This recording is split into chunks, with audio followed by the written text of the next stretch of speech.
Khulna metropolitan commissioner Zulfiqar Ali হায়দারকে অপসারণের ২৪ ঘন্টার ultimatum শেষ হলেও কোনো পদক্ষেপ না নেওয়ায় আজ দুপুর থেকে আবারও ঘেরাও কর্মসূচি শুরু করার ঘোষণা দিয়েছে বৈষম্য বিরোধী ছাত্র আন্দোলন। কর্মসূচির অংশ হিসেবে খুলনায় দুপুর ২:৩০টার দিকে একসাথে KMP headquarter, DC south Sonadanga এবং ডিসি নর্থ খালিশপুর ঘেরাও করবে সাধারণ ছাত্র জনতা। খুলনার আইনশৃঙ্খলা পরিস্থিতির স্বাভাবিক অবনতি ও শহরবাসী নিরাপত্তাহীনতায় পুলিশ কমিশনার জুলফিকার আলী হায়দারকে অপসারণ ও পদত্যাগের দাবিতে ২৫ জুন থেকে আন্দোলন করছে বৈষম্য বিরোধী ছাত্র আন্দোলন।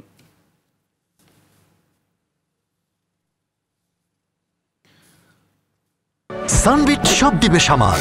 সানবিট ম্যাজিক প্রেস ডিশওয়াশিং এর মাথা ঘোরানো সলিউশন।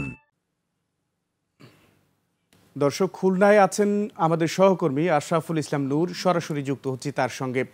নূর, আজকে আন্দোলন নিয়ে সবশেষ কি খবর আছে আপনার কাছে?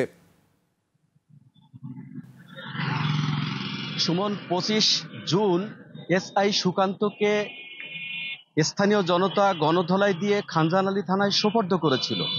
সেটি গভীর রাতে ছেড়ে দেওয়ার প্রতিবাদে ২৫ জুন থেকে আন্দোলন শুরু করেছিল বৈষম্য বিরোধী ছাত্র আন্দোলন।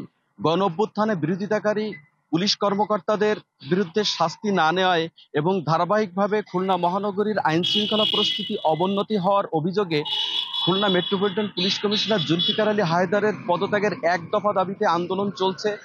২ দফা আলটিমেটামের পর কোনো সুরাহা না হয় আজ দুপুর ২:৩০টা থেকে আবার আন্দোলনে বসছে বৈষম্য বিরোধী ছাত্র আন্দোলন এবং বিক্ষুব্ধ খুলনাবাসী।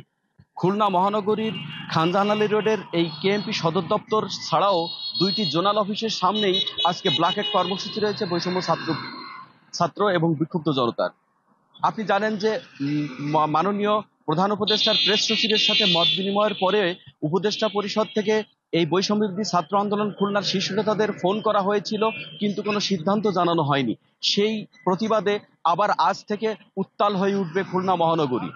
এই ছিল আমার কাছে সর্বশেষ। সুমন, ধন্যবাদ নূর আপনাকে। দর্শক, খুলনা থেকে আমাদের সঙ্গে যুক্ত হয়েছিলেন নূর, জানাচ্ছিলেন খুলনার পরিস্থিতি।